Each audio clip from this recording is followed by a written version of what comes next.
Hey everybody, Jim and Roth here to talk about some footage from Guardians of the Galaxy that we saw last night. It was 17 minutes of IMAX 3D footage, and it was open to the public, so a lot of you out there have probably seen it.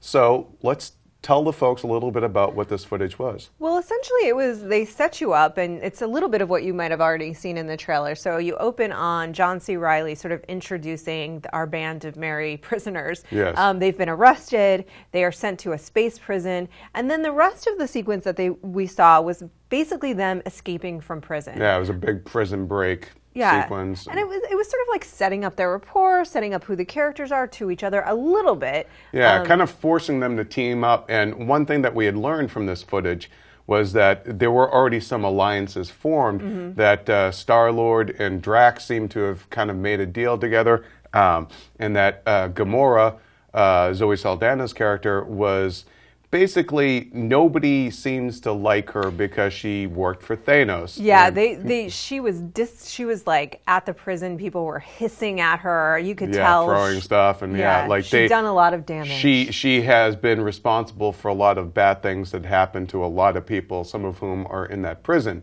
So we found out in that sequence that Gamora had been after the same orb that Star-Lord that we've seen him trying to steal. Which we assume is an Infinity Stone. Yeah, so it's one of those gems, and that that she apparently was stealing it not for Thanos, but for a third party who we're assuming is the collector, Benicio del Toro. Right. She said, I mean, she's sort of defending herself in a moment. That she said she betrayed him. Yes, she said, I wasn't working for Ronan. I was betrayed Ronan. I had a third party who was going to buy this from me, and we assume that's the collector. Yeah. So we didn't see the collector, except there was a little sizzle reel after the sequence that we saw, which showed a bit of him.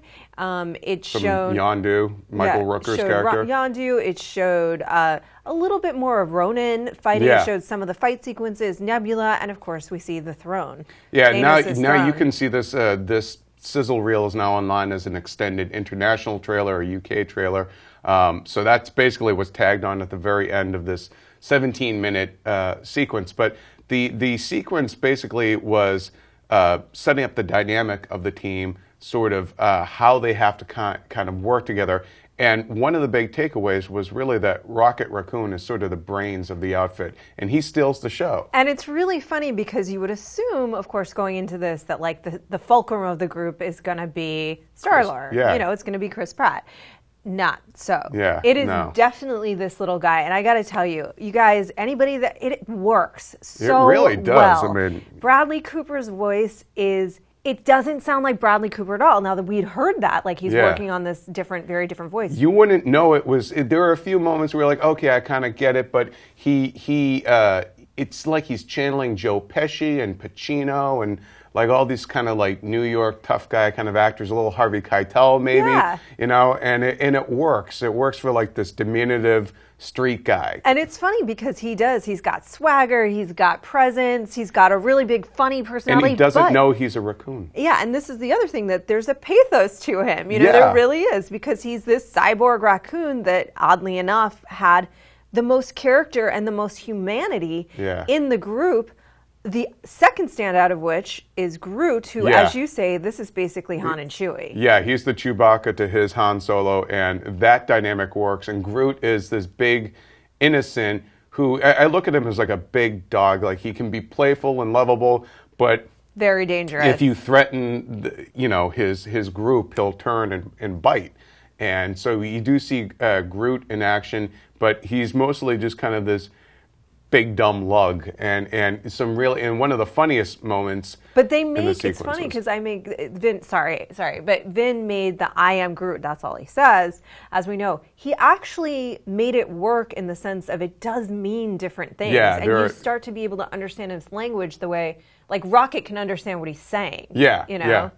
Yeah. Well, let's talk about the humor of the piece, because, we went into this. We have seen these kind of roadshow presentation things before, specifically in the 2008 Dark Knight 6-minute opening, the Joker bank heist sequence, and then Captain America: The Winter Soldier, the sequence of Cap, Black Widow, and the S.H.I.E.L.D. agents going after Batroc on the ship. And both of those sequences, you left the theater just jazzed for this movie. You could not wait for it. It really sold you on this. I got to say, like, having, and we've been huge proponents of this movie. We are stoked for it, can't wait to see it. But I got to say, my expectation level has been muted somewhat from the sequence we saw. It was good, but it didn't really, ultimately, it kind of left me indifferent. Yeah, it's an interesting thing because, right, it's like hard to tell from these quick sizzles and these sequences that they show these, because you can also have a movie that looks great because they've pulled out the best footage possible. Yeah. And it looks great from those few minutes, and then you see the whole thing and it doesn't work. Yeah, it's Amazing Spider-Man 2, where they showed you the Electro Times Square sequence, which was arguably one of the better parts of the movie, but ultimately Electro didn't work in that movie. Yeah, so it's an interesting thing, and it really is hard to make. You cannot make an assessment about the whole movie until you have seen it in its entirety. But I will say, I've been a huge advocate for this movie. We both have, and really excited. I'm still excited. Yeah. I think I will enjoy it, but it does leave me with two questions and concerns. I think some of the humor was great and very charming, and some of it really just didn't land. It was flat. Some of it really missed the mark. The timing was off. And so I thought, like, if this is your funniest sequence, and it may not be, we don't know, and maybe it's also one of those things where the tone is kind of unusual, and once you're into about 15, 20 minutes of the movie, you're on board with the tone and you take the ride. But my concerns are, one, I truly, and this has always been a question, I truly don't know how this connects to a general audience. Yeah. I feel like it may leave a lot of people confused about how it's connected to the rest of the Marvel Cinematic Universe. Or even how do they even connect with it kind of emotionally, and I think a lot of it depends on how people walk out of this movie feeling about this guy. But I think it was... It does beg the question, is this the ultimate sort of Hall H movie? That's a Comic-Con reference if you guys don't know.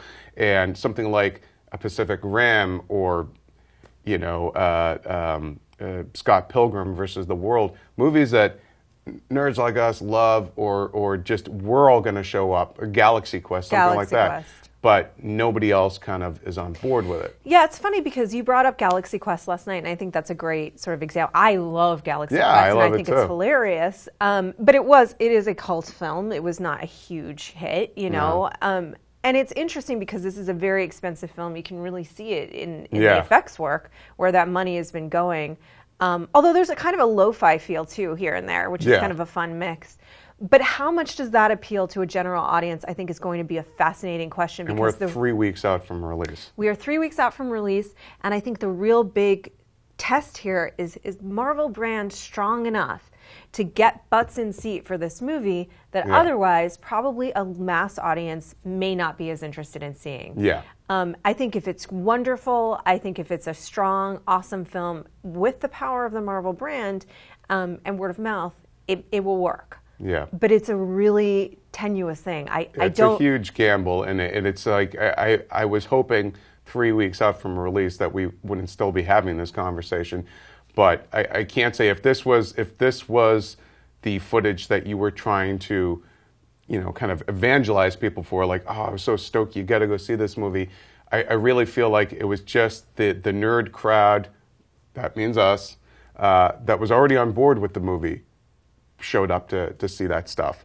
And I just don't know if you know, the average general audience moviegoer, if it's really on their radar, or if they did see this sequence, how they would be left feeling. And generally the idea with that is that those of us that are already on board with it would see something like this 6 months ago, or, well, that wouldn't have been really possible, but several months ago, in order to start evangelizing to your friends. Like, no, seriously, I know it's not the type of thing that you would normally go, awesome. Trust me, it's awesome, you're going to love it.